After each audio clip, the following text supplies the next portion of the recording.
Without further ado, please give a warm welcome to the Director General and Food and Beverage Operations from the Canada Food Inspection Agency, Miss Pamela MacDonald.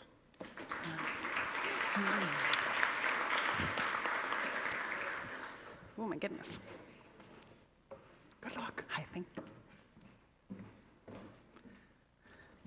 All right, good morning, everybody, and thank you very much for having me this morning, especially to kick things off today. This is a very impressive group. I do want to congratulate the organizers of this event, and I think this is the 20-year anniversary of this summit, which is really impressive, and I think speaks to the quality of individuals who come together, both as participants and as speakers, to share information and learn from each other. I think we all know that Canada's food sector is incredibly diverse, and it spans everything from primary production and processing to manufacturing, distribution, retail, import, and export.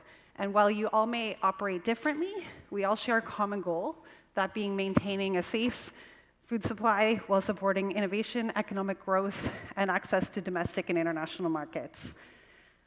The food industry continues to evolve, and so does the regulatory environment that supports it.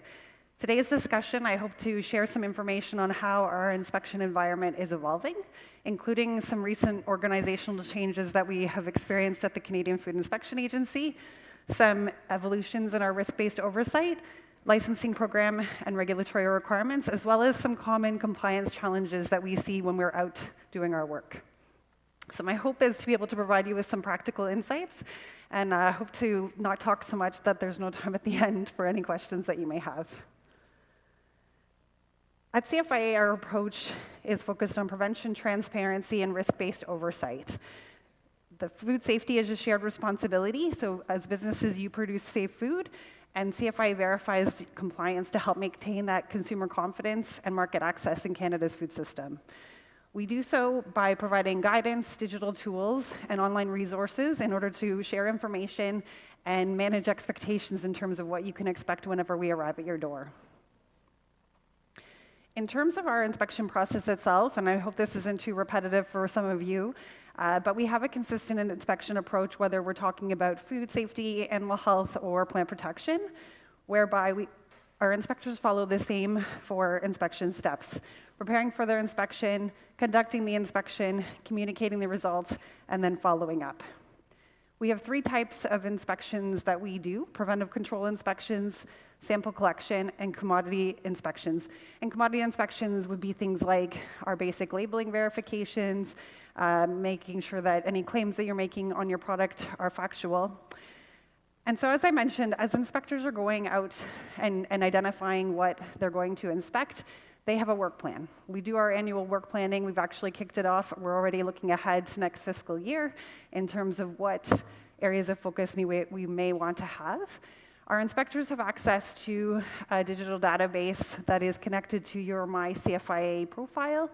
And as part of their prep, they're going to go onto that database and look up all the information that's available on your company. So what your preventive control plan may include, or what information may be on there, any additional information about your establishment, the types of products you're making, the volumes, where it's coming from, as well as previous compliance history.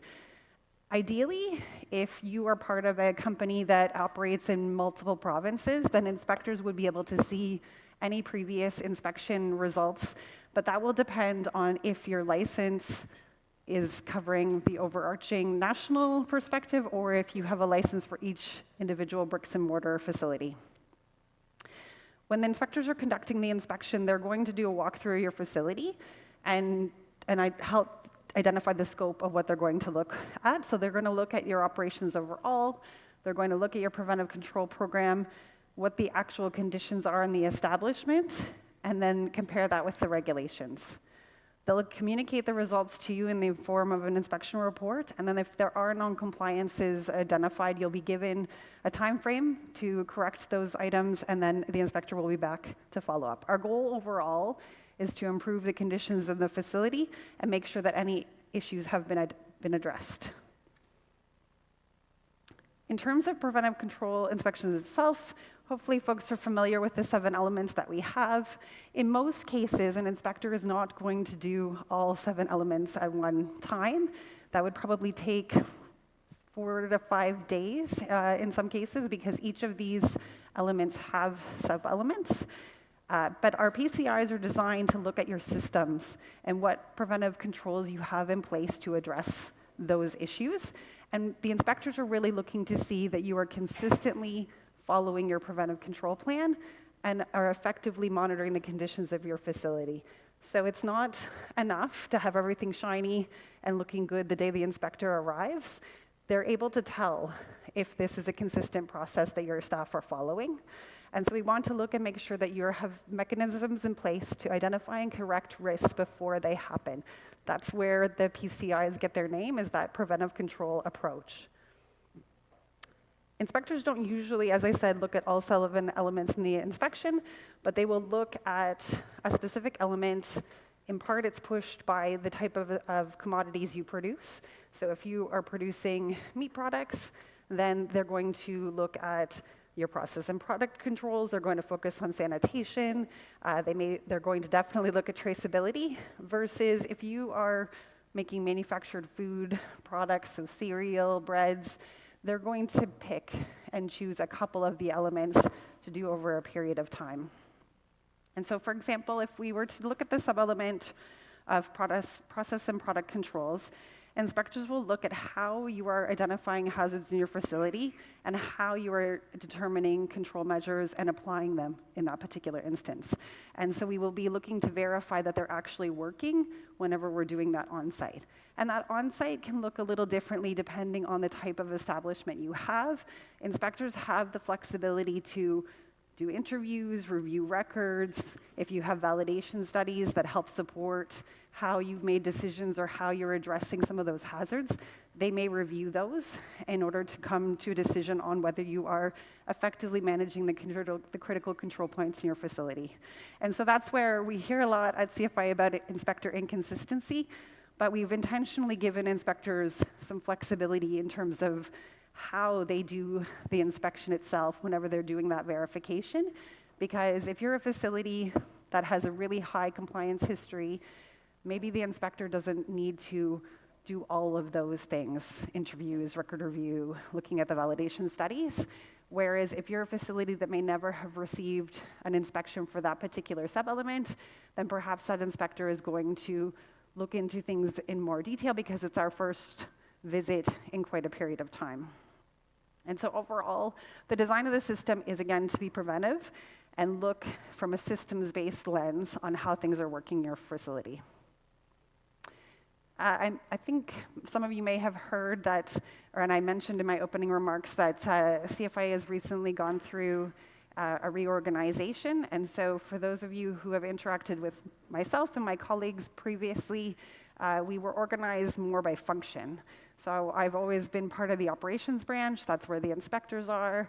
We had a program and policy branch. We had a science branch, international affairs.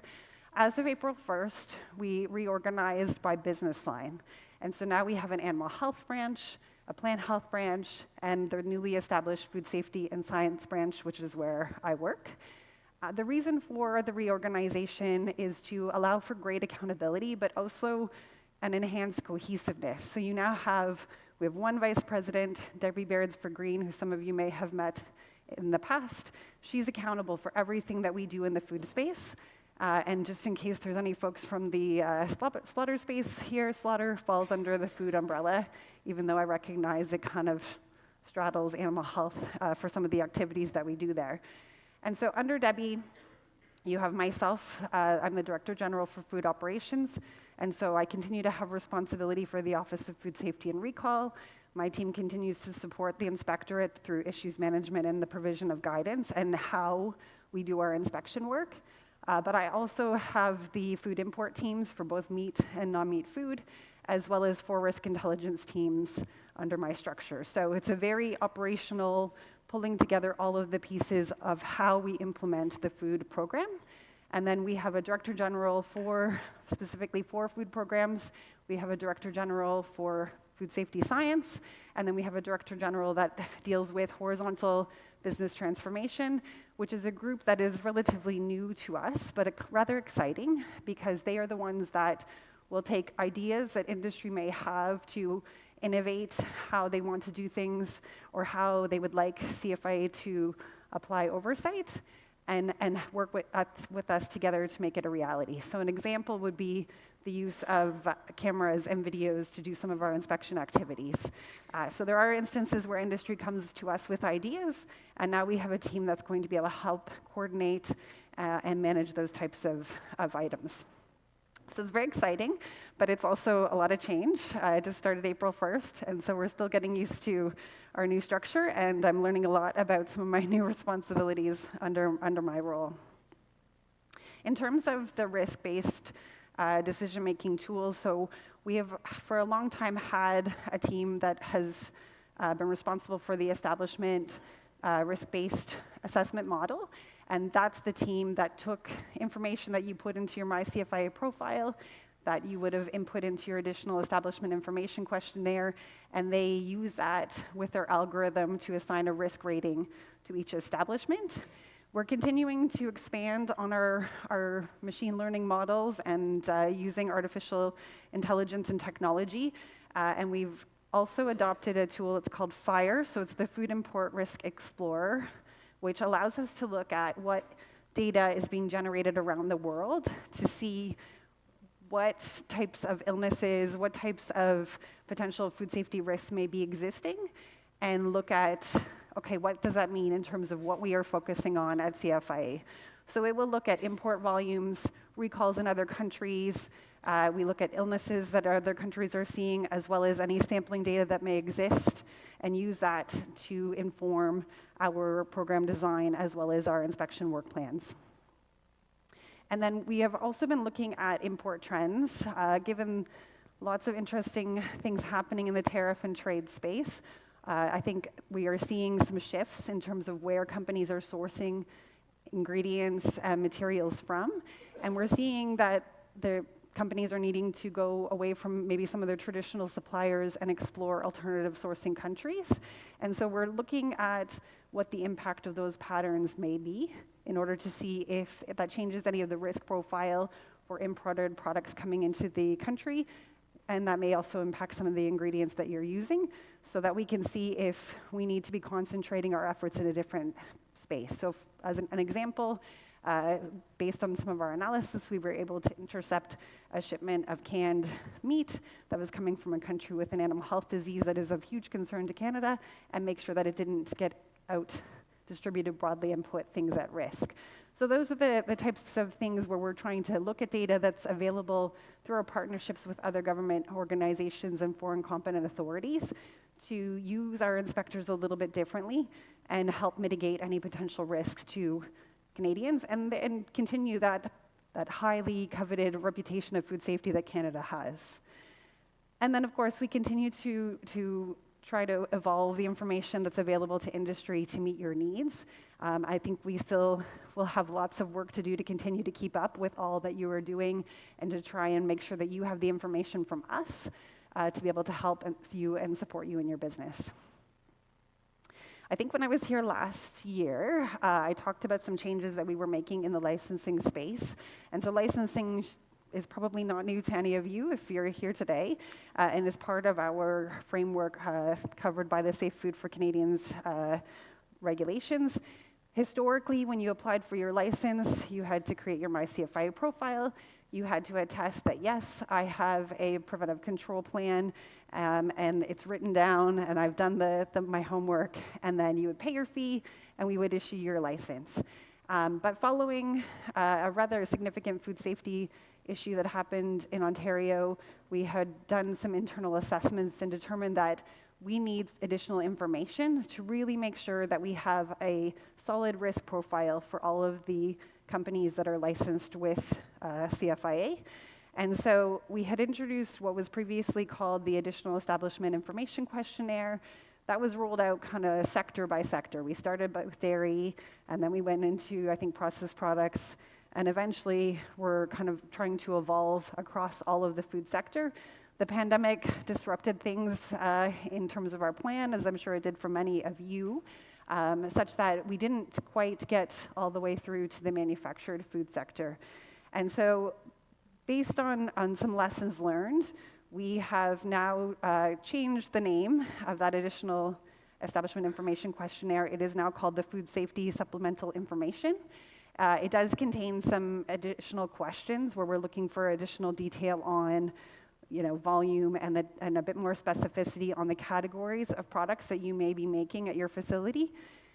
And so now that's going to be mandatory to be completed whenever you renew or apply for a license.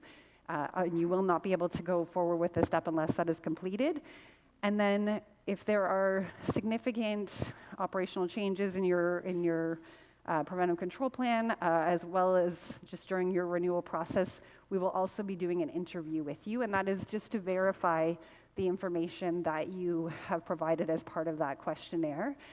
We recognize that even though we've taken our best efforts to try and make sure the commodity definitions are clear and folks understand what they're signing up for when they fill things out a certain way, that interview is meant to just verify the information is correct, that you're not thinking that you're going to make something, but you're not actually making it right yet, because that impacts your risk profile, and then we will be able to issue that license. And again, it just helps us better understand what processing is happening in Canada and be able to then deploy our inspection resources appropriately. It does mean that if you're new to applying for a license, then it is taking longer for new applicants to get a license. And so our service standard is 70 days, so that's not an insignificant amount of time. And I say that to manage expectations. It doesn't mean that it will take 70 days, but that is in some cases the turnaround. And then for those of you who are looking to renew, the system automatically sends a notice 60 days before expiration, then 30 days, then 15 days. But it goes to the email address in your profile. And so that's where keeping your profile up to date and making sure it reflects the person who's responsible for that is critically important, because I think we probably at least a couple times a month have an instance where that renewal has snuck up on people, or the reminders have gone to somebody who may not be with that company anymore, and then it's a mad scramble for us to be able to renew, so that way you can continue operating. I thought it would be useful and of interest to folks just to know what are the common compliance challenges that we see whenever our inspectors are out performing their work, and I will say it hasn't really changed year over year.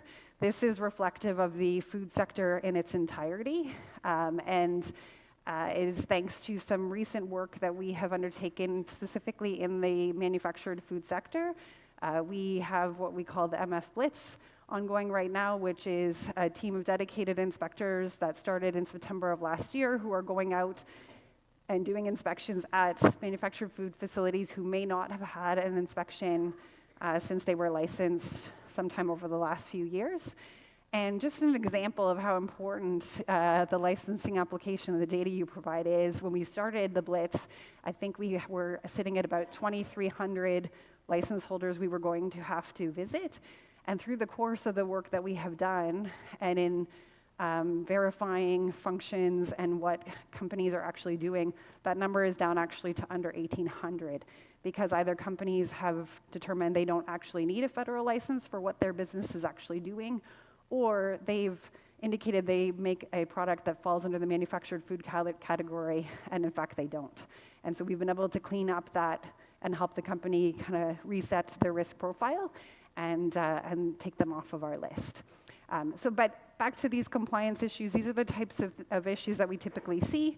And so some of the themes, as I said, continue. Sanitation, process controls, and hazard analysis are usually the top three, where we're not seeing that proactive mechanism, or that I don't want to say food safety culture, but that the steps that you've identified in your preventive control plan are not necessarily being fully implemented. They're not maybe mitigating the risks, or when deviations are happening, they're not being detected and corrected, or at least being documented when the inspectors are doing their verification. And so if we find these non-compliances, the inspectors do have flexibility to choose the enforcement tool that is most suitable to the situation. In most cases, if it's a preventive control inspection of one of the sub-elements, you're going to be given that inspection report. You're going to be given a rating of how severe the violation is. And so if it's very severe, you're going to be given very tight timelines to address it, versus if it's more moderate, you're going to be given a longer period of time. We don't require that you tell us or submit a corrective action plan in advance. I do hear from time to time from industry that they do find that a bit challenging to not be able to have that back and forth with the inspector, because it does mean that when the inspector does their follow-up on that deadline, if they haven't implemented a corrective action plan that is effective, or perhaps their idea of what can address the issue is not actually going to get them to where they need to be, then they find themselves in a loop where then they're still non-compliant. There's a risk of more stringent enforcement measures being taken versus being able to have that interaction with the inspector. And it's not that you can't ask the inspector questions, it's just that we don't mandate that you submit that plan the way we used to whenever we had the specific meat inspection, fish inspection, and dairy inspection programs. Other tools that inspectors may use, we do have administrative monetary penalties. We have been using them quite a bit when it comes to misrepresentation. So if you've been watching some of the media, you may have seen reports that we have done several blitzes in the retail space for net quantity. Those are spaces where we typically will leverage AMPs, but certainly we have the ability to detain product if we feel it's a risk and shouldn't be distributed. And again, that flexibility is open to the inspector to use based on the situation and what they're presented with. But the primary goal that we have in these measures is to get the issue corrected. It is not meant to be punitive, and we are not meant to be seen as the food police. This is a brand new service that we are offering, and you're the first crowd to actually get to see and use this QR code. So we have a brand new team under one of the new branches that CFIA stood up. They are under the Strategic Policy and Trade Digitalization. So they're called Business Enablement. And they are a team that is meant to help resolve challenges for people who wish to become licensed or having a difficulty getting their preventive control plan to where it should be. And so they have a team of specialists who used to be inspectors, therefore are very experienced, that are able to help businesses navigate what they have to do in order to get to where they need to be. So it may not apply to the majority of you in this room if you already have your license, but if you are looking at sourcing ingredients from, say, a facility that doesn't currently have a license, then this might be a good resource that's available to those businesses in order to be able to help them cross over into the federal regime. It can be very intimidating, and when we were doing outreach kind of last year, what we heard and found that in a lot of cases, especially for facilities that currently operate provincially, there's a bit of myth busting that we had to be able to do to explain the difference and what actually is required. And so this team is going to be able to do that, and they're dedicated so as not to take our inspectors away from the daily verifications that we need to have done, but to centralize it under a dedicated team. And so this QR code, as well as the email address at the bottom of the slide, gives you information on how to contact them. And my colleague, Jay Holmes, is the executive director responsible for that team. And then lastly, before we have a bit of time for some questions, I do want to share just the resources on our website that are available for industry. So there is a link to the business enablement team there where you see the new, but we also have toolkits for new businesses. We have a licensing instructor tool, our basic labeling tool is on there. So there is a lot of information on our website, and we're trying to reorganize it in a way that it is a bit more intuitive to find, because we have heard you, and it is sometimes difficult. You go down a bit of a rabbit hole if you click on this link and then that link and then that link. So we are trying and hope to continue to evolve it based on your feedback, as well as looking to see what kind of AI tools might be able to help us so that folks can ask a question and be immediately taken to where they need to go, but that's a space that we're still exploring. So with that, I will leave it there, and thank you very much for your attention. Hopefully that wasn't too repetitive, and happy to take any questions that you may have.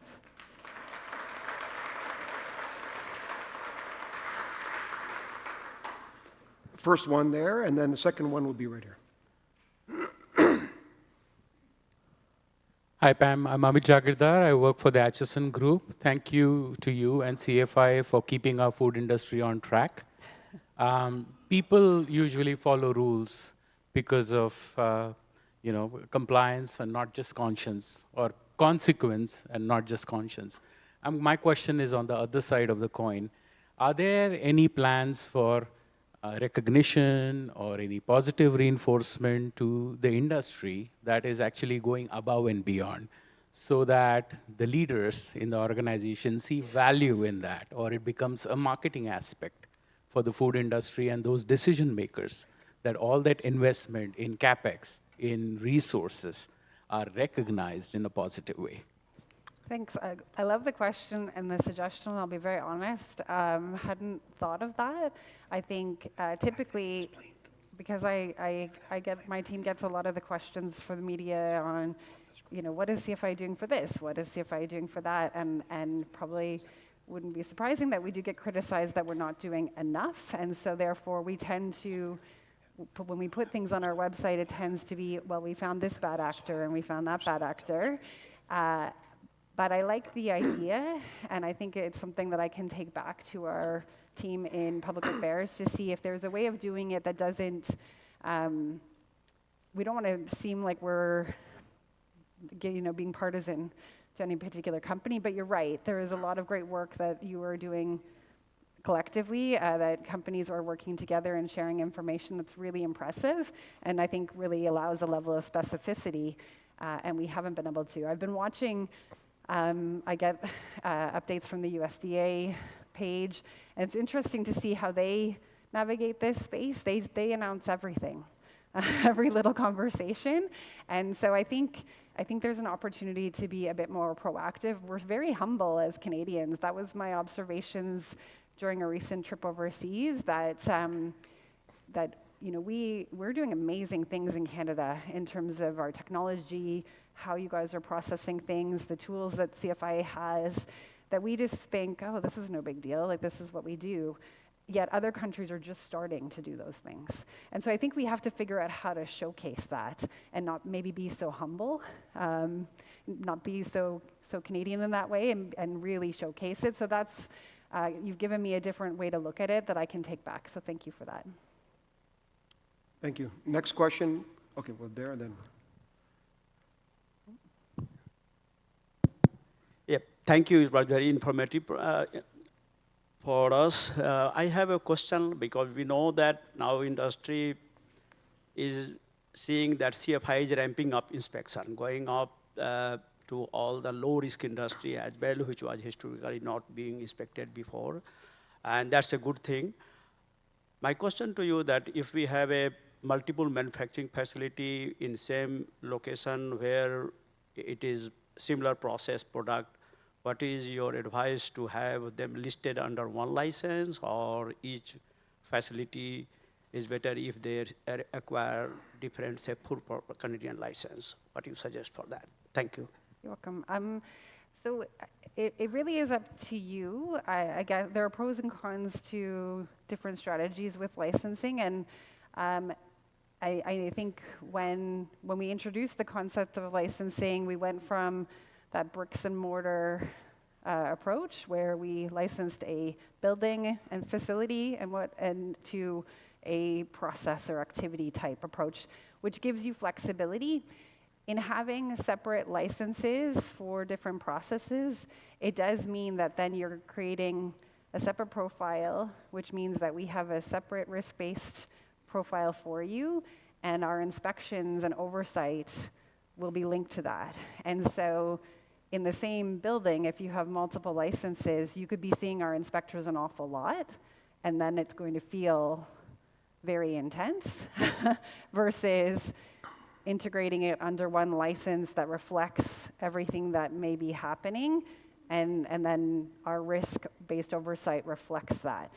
So, that's kind of one consideration. It is true that if you have one license and there is a non-compliance, and let's say the really, really bad thing happens that you're not able to address the issue and we suspend your license, then we're effectively shutting down everything. And I think that factor has made companies a bit too nervous to have one license for their entire operation.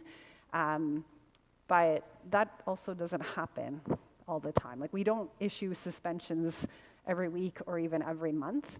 And so I think it really depends on the nature of your business and the level of confidence you have in your preventive control plan that you've got a handle on what's happening and your ability to address non-compliances as they come up. I think you could mitigate that fear very easily. Thank you. Good morning, Pamela. Morning. Good morning, everyone. Thank you. It was nice presentation. I agree with you with the notifications that we get every 6 months ahead of time, 3 months, and then 15 days, really keeping us on track. So that's great. One thing I have noticed, a lot of information that I and my team used to access through CFIA is getting archived and slowly disappearing. So that information was very simple, straightforward. Anybody can access it and get everything what they want to know about certain regulations, certain inspection, testing requirements. Now all that is getting archived, and some of the links are disappearing. So is there any way this information can be saved? And in case it gets updated, is there any way to have some link that this was it before and now it is updated and this is the updated link? If that can happen, that will be really great. Okay. I'm certainly happy to have you, or I can give you my contact information after, and would be happy to kind of hear some specificity on what is being archived. Given how much we have on our website, I know the folks in public affairs that kind of manage it look at activity to the different sites to see, okay, do we need to make changes? But I do recognize that some things are probably extremely valuable and Yes. and maybe don't get updated, but doesn't mean that they're not still valid. So Exactly. we try to do that consultation, but it's very difficult to reach everybody. So, and worst case scenario, if you are missing something, our Ask CFIA team is still there to be able to kind of as another pathway in. Yeah, I agree. I tried that way. But thing is, when I do that, the responses that I'm getting, it's like it comes after 15 days. And after 15 days, it's like we are still working on, and it comes later. Maybe they are working on it, but certain information is time sensitive. Right. And the way it was presented before, I'm into fish and seafood, and we are importer, distributor, manufacturer. So the way information was presented before, it was very straightforward, easily understood. But now it is disappearing. I don't see that information even with US FDA. So the way CFI organized it was great. But if they keep that, that will really help. So definitely after this, I'll come approach you and then I'll share those links with you. Okay, thank you. Thank you. And this is fantastic how we make this connection here, and this is what we all talk about, so that's wonderful. 2 more questions, please. One in the middle, and then yourself, sir.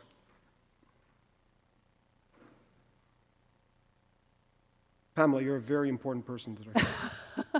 Thank you. Hi, my name is Dinesh from Coca-Cola. Thanks for the presentation. It was really great information. I just wanted to follow up on the question about auditor or inspector inconsistency. I was wondering from your perspective, what kind of training would the inspector get from sector-specific trainings? You know, some inspectors come to the plants without having in-depth knowledge about that sector, for example. And especially with the emerging technologies like membrane filtrations or whatever it is, we have to retrain or re-educate the inspector about that particular processes. So it becomes quite challenging to get them informed about these new technologies. So I wonder from your perspective what CFIA is doing to educate the inspectors about emerging technologies and other aspects that the industry is facing. So thank you so much. Thank you. And so, ironically, this is a topic of conversation that having with the meat sector as well, because certainly we're in those facilities every day, and so have heard that feedback that in some cases, as inspections transition from one inspector to the next, the companies have shared feedback that they do feel they have to do a bit of education. So we typically recruit our inspectors in through the slaughter pathway. Just over time, that's kind of how the entry point into the inspectorate has come. We have an inspector learning framework that spells out kind of based on what we call the inspection architecture, the learnings inspectors need to have. And so, there's all of the basics like proper note-taking and making sure that you have read and understand the regulations, how you are applying them, all of those types of like basic, what we call foundational elements. And then there's the actual specific, okay, this is how you do sampling. This is how you're going to do a preventive control inspection. This is how you use our guidance that we have available to you, as well as then technical commodity-specific training that can be given depending on what types of facilities inspectors are doing. So we have about 1,800 inspectors in food across the country, and so the training, a lot of it is online, either web-based, or then we do virtual classroom-type training in addition to some of that hands-on. We expect all of our inspectors to have at least 2 years of post-secondary technical education, whether it be college or university. But those are the very across-the-board training approaches that we take. But we're also trying to look at, okay, when you're looking at handoff of a particular facility, or technology is evolving quite quickly, that is where my team tends to get involved in the guidance space. And so if, let's say, we have a new facility coming online that they want to use a type of pasteurizer that we've never seen before, they're going to have their plan articulated in their preventive control plan. We don't approve the use of that equipment, but we will work with that facility and with the inspector that's going to be responsible for that facility to make sure that we have an understanding of how it works and what it needs to be able to do in order to be compliant. And so that's very hands-on specific, specialists usually paired with the inspector to help. And so one of the things that I've tasked my guidance team is to try and keep up with what's happening and evolving as, everybody tries to become really efficient, more competitive, but open to other ideas. I think once upon a time, our hiring was had a different balance in terms of hiring inspectors that had several years of industry experience. And so I don't think any of you are ever happy when CFIA steals an employee, but they come with the benefit of having had years working in that facility and being able to have that understanding.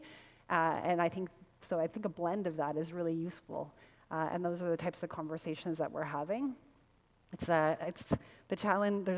It's not easy. I'm sure many of you are experiencing that post-pandemic. It's not always easy to get individuals who want to work in a food processing environment, but we're looking at different recruitment strategies to get the right individuals for those types of jobs. Thank you. Last question. Hi there, my name is Omid from MCS Associates, and thank you very much for the presentation. So we provide regulatory compliance services and support for industry. We're happy to be around for 30 years for that. There are sometimes a requirement for us also to figure out exactly how to interpret the regulations. Although the incorporated reference documents are there to further clarify areas that are required in the regulations, how to be implemented. But there are still sometimes we need contact information or the contact person at CFIA to be able to reach out to ask clarifying questions to support the industry. Example is like for non-resident importers, like for example, they're located in the US, the headquarters is there, they have a registered company in Canada with CRA number, which is, I think, the requirement for registration of the company here.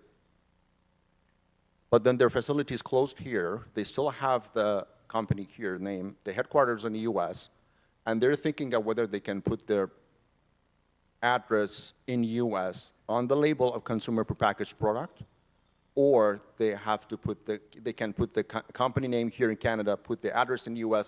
So these are the areas that we need to make sure, because as you know, this is the owner of the food is the main responsibility of the person supposed to be on the consumer prepackaged label. So the example is we need, if you can please help us with that, if there's any contact information directly that we can reach out to CFIA, they can have maybe a relatively quicker answer with clarifications of the regulations. That would be great if you can please share with us. Thank you. Sure. CFIA is still an option, and we are, if you can believe it, we are faster than we were before because we are leveraging AI we were at, I think, 21 days, which was really long, and now I think we're down to about 11, but I recognize that, especially in fast-moving things, that's still too long. Part of the reorg was meant to allow people to be able to go onto our website and have a better sense of who do I contact. And so I'm often the point of contact. I don't just want to manage expectations. If you all email me today, that will be overwhelming. But I think I'm able to figure out who you could talk to and make those connections, and I do that. I've made many acquaintances in this room as a result of that, and so that's part of my role, is that in that operational implementation, is to try and make those connections when things need to be escalated for valid reasons, even though I'm not responsible for everything, but I know who is and can, connect you to the person who's now responsible to ask CFIA, because it used to be me, but now it is not. So happy to be a point of contact, but also I don't think our website is completely up to date, reflecting the organizational changes, but it will be soon. And then you'll be able to see kind of our food structure and the areas, the operational areas where the inspectors sit are still the same. They didn't change. So my colleagues who actually have the inspectors reporting to them, their structure is still the same. So again, I'm usually able to connect people really quickly to the right director or manager that can help for wherever that company is located. So I'm happy to be able to help do that. You're welcome. Thank you. Thank you, Pamela. That's much appreciated. All right.